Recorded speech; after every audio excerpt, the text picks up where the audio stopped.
এত সহজেই বানানো যায় এত ডিলিশিয়াস একটা রেসিপি আমি ট্রাই না করলে বুঝতেই পারতাম না। খুবই সহজে দুইটা ডিজাইন করে নিয়েছি। সো হ্যালো এভরিওয়ান, আসসালামু আলাইকুম। আমি এখানে কুলি পিঠা বানানোর জন্য একটা পুর তৈরি করে নিব। তার জন্য এখানে দিয়েছি 2 কাপ পরিমাণ গুড়, আরও দিয়েছি কাঁচা নারিকেল। আপনাদের হাতের কাছে কাঁচা নারিকেল না থাকলে ড্রাইটাও দিতে পারেন, তাতে কোনো সমস্যা নেই। এখানে দিয়েছি একটু লবণ। মিষ্টি খাবার একটু লবণ দিলে মিষ্টির স্বাদটা কিন্তু দ্বিগুণ হয়। এখন একটু নেড়েচড়ে কিছুক্ষণ রান্না করে উঠিয়ে নিব। তারপরে দিয়েছি এখানে একটা কড়াই, পানিটা ফুটিয়ে নিয়েছি, দিয়েছি একটু লবণ। এখন আমি এখানে 2 কাপ পরিমাণ আটা দিয়ে ভালোভাবে একটা ডো তৈরি করে নিব। আটাটা ভালোভাবে সেদ্ধ হওয়া অবধি একটু নেড়েচেড়ে নিতে হবে। তারপরে সফট করে একটা ডো তৈরি করে নিতে হবে। তারপর একটু হালকা গরম থাকা অবস্থায় হাত দিয়ে ভালোভাবে মথে নিতে হবে। আর এখানে মেল্ট করা ঘি সেটা একটু চামিচ দিয়ে 2-1 বার দিয়ে দিতে হবে। যেহেতু এখানে ডোটা একটু নরম আছে, তো হাতে কিংবা বোটে যেন না লেগে যায় সেজন্যই ঘিটা দেওয়া।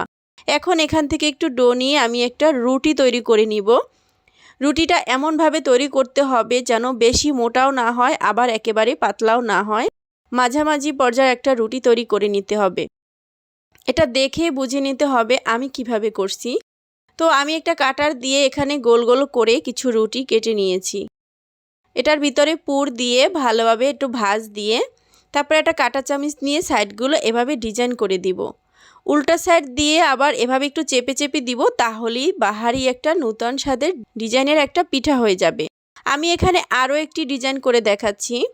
চামচ দিয়ে এভাবে প্রথমে চেপে চেপে নিতে হবে, ঘুরিয়ে ঘুরিয়ে এটা চেপে নিতে হবে। তারপরে আমি এখানে একটা নিব কলম, কলমটা দিয়ে আমি এটা গোল গোল করে একটু চেপে চেপে নিব। খুব সুন্দর আরও একটা ডিজাইন হয়ে যাবে। এভাবে সবগুলো ডিজাইন কিন্তু আমি দিয়ে এই পিঠাগুলি তৈরি করে নিয়েছি। দেখতেই কতটা সুন্দর হয়েছে। এই পিঠাগুলোর ডিজাইন করা কিন্তু খুবই সহজ, আমার কাছে খুবই সহজ মনে হয়েছে। এখন আমি পিঠাগুলি ভেজে নিব। এখন একটা কড়াইতে আমি তেলটা গরম করে নিয়েছি।